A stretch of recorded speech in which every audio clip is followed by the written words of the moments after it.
three lessons that have had the greatest impact on my life have to do with feelings, with failure, and with finding happiness. A year after I left college, I was given the opportunity to co-anchor the 6 o'clock news in Baltimore, because the whole goal in the media at the time I was coming up was that you try to move to larger markets, and Baltimore was a much larger market than Nashville. So getting the 6 o'clock news co-anchor job at 22 was such a big deal. It felt like the biggest deal in the world at the time. And I was so proud because I was finally going to have my chance to be like Barbara Walters, which is who I'd been trying to emulate since the start of my TV career. So I was 22 years old, making $22,000 a year. And it's where I met my best friend, Gail, who was an intern at the same TV station. And once we became friends, we'd say, oh my God, I can't believe it. You're making $22,000 and you're only 22. Imagine when you're 40 and you're making 40. When I turned 40, I was so glad that didn't happen. So here I am, 22, making $22,000 a year. And yet it didn't feel right. It didn't feel right. The first sign, as President Hennessy was saying, was when they tried to change my name. The news director said to me at the time, nobody's going to remember Oprah, so we want to change your name. We've come up with a name we think that people will remember and people will like. It's a friendly name, Susie.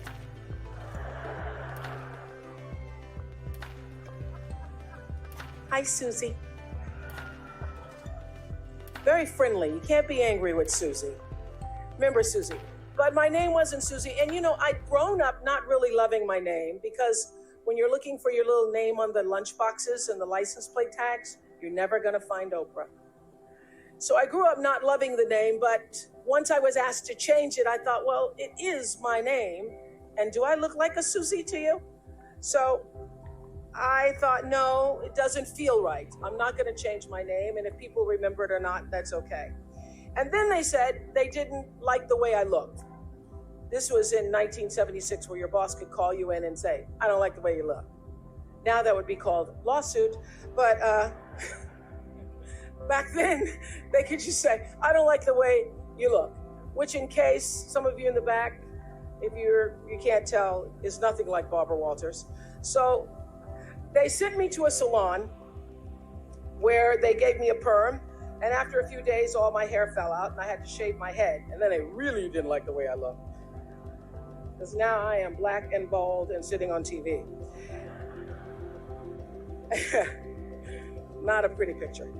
But even worse than being bald, I really hated being sent to report on other people's tragedies as a part of my daily duty, knowing that I was just expected to observe when everything in my instinct told me that I should be doing something. I should be lending a hand. So, as President Hennessy said, I'd cover a fire, and then I'd go back and I'd try to give the victims blankets. And I wouldn't be able to sleep at night because of all the things I was covering during the day. And meanwhile, I was trying to sit gracefully like Barbara and make myself talk like Barbara.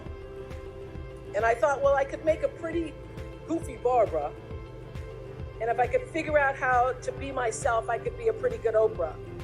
I was trying to sound elegant like Barbara. And sometimes I didn't read my copy because something inside me said, this should be spontaneous. You know, it should be spontaneous. So I wanted to get the news as I was giving it to the people. So sometimes I wouldn't read my copy and it'd be like 6 people in a pileup on I-40. Oh my goodness. Sometimes I wouldn't read the copy and because I wanted to be spontaneous, and I'd come across a list of words I didn't know and mispronounce. And one day I was reading copy and I called Canada, Canada. And I did just that. I cracked myself up on the air. And I decided this Barbara thing's not going too well. I should try being myself. But at the same time, my dad was saying, Oprah Gail, this is the opportunity of a lifetime. You better keep that job. And my boss was saying, this is the nightly news. You're an anchor, not a social worker. Just do your job. So I was juggling these messages of expectation and obligation and feeling really miserable with myself. I'd go home at night and fill up my journals, because I've kept a journal since I was 15, so I now have volumes of journals. So I'd go home at night and fill up my journals about how miserable I was and frustrated, and then I'd eat my anxiety. That's where I learned that habit. And after 8 months, I lost that job. They said I was too emotional, I was too much. But since they didn't want to pay out the contract, they put me on a talk show in Baltimore. And the moment I sat down on that show, the moment I did, I felt like I'd come home. I realized that TV could be more than just a playground, but a platform for service, for helping other people live their lives. And the moment I sat down doing that talk show, it felt like breathing. It felt right. And that's where everything that followed for me began. And I got that lesson. When you're doing the work you're meant to do, it feels right. And every day is a bonus, regardless of what you're getting paid. It's true. And how do you know when you're doing something right? How do you know that? It feels so. What I know now is that feelings are really your GPS system for life. When you're supposed to do something or not supposed to do something, your emotional guidance system lets you know. The trick is to learn to check your ego at the door and start checking your gut instead. Every right decision I've made, every right decision I've ever made has come from my gut. And every wrong decision I've ever made was a result of me not listening to the greater voice of myself. If it doesn't feel right, don't do it. That's the lesson. And that lesson alone will save you, my friends, a lot of grief. Even doubt means don't. This is what I've learned. There are many times when you don't know what to do. When you don't know what to do, get still. Get very still until you do know what to do. And when you do get still and let your internal motivation be the driver, not only will your personal life improve, but you will gain a competitive edge in the working world as well. Because as Daniel Pink writes in his bestseller, A Whole New Mind, he says we're entering a whole new age, and he calls it the conceptual age, where traits that set people apart today are going to come from our hearts, right brain, as well as our heads. It's no longer just the logical, linear, rules-based thinking that matters, he says. It's also empathy and joyfulness and purpose, inner traits that have transcendent worth. These qualities bloom when we're doing what we love. So when we're involving the wholeness of ourselves in our work, both our expertise and our emotion. So I say to you, forget about the fast lane. If you really want to fly, just harness your power to your passion. Honor your calling. Everybody has one. Trust your heart, and success will come to you. So how do I define success? Let me tell you, money's pretty nice. I'm not going to stand up here and tell you that it's not about money, because money is very nice. I like money. It's good for buying things. But having a lot of money does not automatically make you a successful person. What you want is money and meaning. You want your work to be meaningful, because meaning is what brings the real richness to your life. What you really want is to be surrounded by people you trust and treasure, and by people who cherish you. That's when you're really rich. So lesson one, follow your feelings. If it feels right, move forward. If it doesn't feel right, don't do it. Now I want to talk a little bit about failings, because nobody's journey is seamless or smooth. We all stumble, we all have setbacks. If things go wrong, you hit a dead end, as you will. It's just life's way of saying, time to change course. So ask every failure, this is what I do. Every failure, every crisis, every difficult time, I say, what is this here to teach me? And as soon as you get the lesson, you get to move on. If you really get the lesson, you pass and you don't have to repeat the class. If you don't get the lesson, it shows up wearing another pair of pants or skirt to give you some remedial work. And what I found is that difficulties come when you don't pay attention to life's whisper, because life always whispers to you first. And if you ignore the whisper, sooner or later, you'll get a scream. Whatever you resist persists, but if you ask the right question, not why is this happening, but what is this here to teach me? What is this here to teach me? It puts you in the place and space to get the lesson you need. My friend Eckhart Tolle, who's written this wonderful book called A New Earth, it's all about letting the awareness of who you are stimulate everything that you do. He puts it like this. He says, don't react against a bad situation, merge with that situation instead, and the solution will arise from the challenge.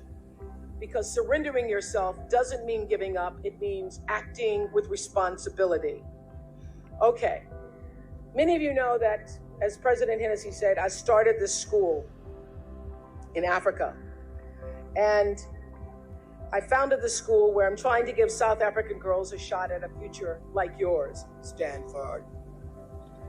And I spent 5 years making sure that school would be as beautiful as the students. I wanted every girl to feel her worth reflected in her surroundings. So I checked every blueprint, I picked every pillow, I was looking at the ground in between the bricks, I knew every thread count of the sheets, I chose every girl from the villages, from 9 provinces, and yet last fall, I was faced with a crisis I'd never anticipated. I was told that one of the dorm matrons was suspected of sexual abuse. Well, that was, as you can imagine, devastating news. First I cried, actually I sobbed for about a half an hour. And then I said, let's get to it. That's all you get, is a half an hour. You need to focus on the now, what you need to do now. So I contacted a child trauma specialist. I put together a team of investigators. I made sure the girls had counseling and support. And Gail and I got on a plane and flew to South Africa. And the whole time I kept asking that question, what is this here to teach me?